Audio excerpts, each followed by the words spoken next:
Hi, Movie Explain here. Today I am going to explain an American science fiction called Time Machine. Spoilers ahead, watch out and take care.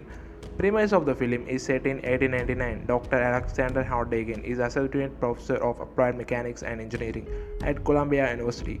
The movie starts as we see him working on formula so much interested that his friend and colleague David Fibble has to remind him of his date with his girlfriend Emma at 5. Hearing this, Alexander quickly picks his notes and rushes back to his house to get ready. On his way, he and David talked about all of Alex's proposal that the university has rejected. David suggests he make his proposals less radical for them to make them useful for humans and Alex's home. They are greeted by his housekeeper, Mistress Watchit. They make Alex get into fancy new clothes and he leaves to meet him and he finally meet Emma. The two walk in the Central Park talking. Alex brings up his deteriorating health and claims he will only be good again when she marries him. Emma, with teary eyes, accepts his proposals for a little hassling through his pockets. He gives her a ring with a birthstone embedded in it. Emma is over the moon. However, a man suddenly approaches them in circles around. He asks them for their money. When Alex tries to retaliate, the murderer points a gun at him. Alex complies and gives the smuggler his wallet and watch. But when he asks for his ring, they deny it. The man then tries to snatch it from her and shoots her dead while struggling. Alex holds her in his arms, calling her name while she takes her last breath and dies. He is beyond devastated as he hugs her limp corpse and cries in vain. The scene cuts in 4 years later. Alex is writing a formula on the board, researching something like he always does. He is still not able to get over Emma's death and is busy with his work ever since. David and Mr. Watchit are worried for him. That day, when David comes to meet him, he notices something on the other side of the curtains and demands David to tell him what he is working on.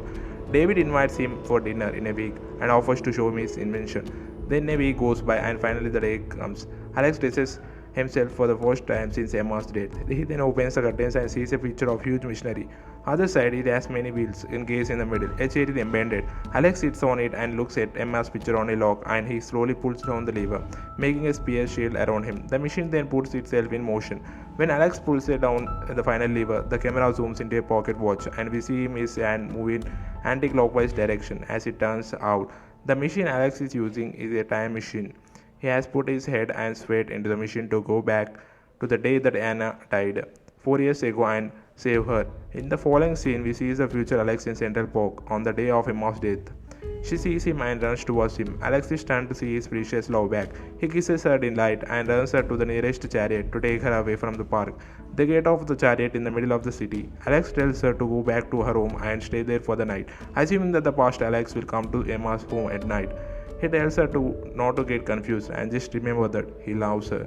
He leaves her by the side of the road to get her flowers as he promised. But a vehicle hits her, killing Emma again. Alex realizes that he cannot change Emma's fate, and no matter what he does, she will die that night. But he doesn't give up. He believes that the people from the future have surely found a way to alter this factor. So he decides to go to the future and study futuristic time machines. He gets into the machine and pulls down the lever again. The time setting is to be 2030 as he travels through time.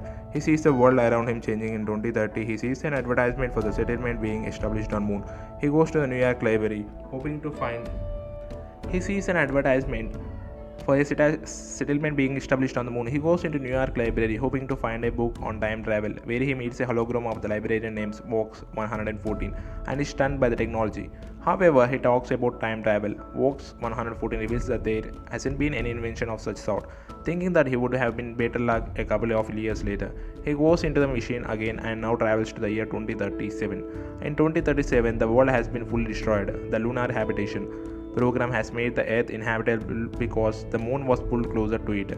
The gravitational forces of the body change, causing frequent earthquakes and tsunamis. On earth, the lunar habitation has caused a huge crack on the surface of the moon. Two policemen who were evacuating the earth arrest Alex to take him to the evacuation center. As he resists them, the ground starts to shake and spits him off, spilling out hot lava. Alex quickly gets in the machine and drives away, but amidst the chaos, hits his head on a piece of metal, making him go unconscious. The machine starts his journey, but unconscious Alex isn't there to stop it. When he finally opens his eyes, he sees that he has reached the year 802,701 and he quickly stops the machine before falling unconscious again. He wakes up in a bed with his wood shielded. As he wears his clothes, a little boy approaches him and runs away. Alex follows the kid and sees that the future humans have reverted to a primitive lifestyle and lives on cliffs. They all come to Alex and watch him in awe, but do not seem to understand English except for a girl named Mara who can speak the language fluently. Alex tells her that he is a time traveler, but Mara tells the others that he is just a wandering fool so that they won't kill him. These people are called the allies. A loud honking is heard and anyone goes into their shade. That night, he stays in Mara and her brother Callan's place. He sees the broken pieces of the moon in the sky. The following day, Mara takes Alex to the time machine. The two see that it has not been damaged. Mara insists Alex take Callan with him to in the past. Before Alex can ask why, loud honking has heard in the background. Mara freaks out and runs to the Callan place. As a confused Alex follows her, everyone around them starts running back to the cliffs as well. Suddenly, Alex comes face to face with a beast-like creature. They are called Morlocks. More of them emerge from the ground and start attacking everyone. They tie the people so they get their hands in and take them to the ground. Alex watches as one of them gets more and sinks with her in the spoil. When all of them are gone, Alex tries asking the others where the Morlocks take them, but Callan tells him that when the allies are taken, they are not supposed to talk about it. Callan then takes Alex to the opening of the world of the Morlocks. They climb down in the cave, and Alex realizes that it is New York Library. The hologram of Vox 114 talks from behind them. Since the technology worked on solar power, he has survived all these years. Alex is beyond surprised and asks him, "What is going on with the world now?" Vox 114 replies that the human race has evolved into two alloys and Morlocks. This is the nature of the world now. The Morlocks come into surface to hunt alloys for survival. Vox then reveals that to reach the world of Morlocks, they should follow the breathing. Callan and Alex hear the noise and follow it to a massive statue of demonic face, whose mouth is open to Morlock's world. He leads Callan outside and climbs down underground carefully. He finally reaches the place and sees a whole civilization then. He then sneaks into the room and accidentally falls into a pond full of human remains. Alex is then found by a Morlock and sent into the leader's chamber. The leader explains that the moon is dissociated. Some people sank under the ground with nowhere else to go. Over the years, they evolved into flesh-eating Morlocks. Others miraculously survived on the surface and repopulated the alloys. The Morlocks tried to come to the surface, but they couldn't because of the years of underground evolution, so they started to hunt the humans for the surface of food and breeding. The leader also reveals that he has a power to control both alloys and Morlock's minds and controls the balance of the world through them. He also read Alex's mind and he knows that he is a time traveler and his desire is to bring Emma back. He makes Alex hallucinate about his life. If Emma hasn't died, he is filled with sadness to see Emma and is keep playing. The leader then concludes that the humans cannot change the fate because they are the results of their own actions. Then he shows Alex the time machine that he had brought into the Morlock's world. The leader wants him to go back to where he came from and not harm the balance of the society. Now Alex quietly obliges and as he starts the machine, he pulls the leader in with him. The two struggle for a while. Alex holds him outside the machine. Speed starts in. The leader dies rapidly by aging. He again stops the machine in the future and sees the world is full with Morlocks cave, suggesting that the place is now ruled by the Morlocks. Alex then comes back to save Mara and bring her out of the cage. A massive distortion. The Morlocks get angry and leaves to attack them, but Alex jams a gear in the machine, creating it. But Mara Alex managed to run off the cave just in time with the time machine gone. Alex decides to stay with Aloys.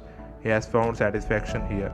In the future, we see one Fox 114 teaching Aloys children about the past of humans. Alex brings Mara and Kalen into a place where his lab used to be.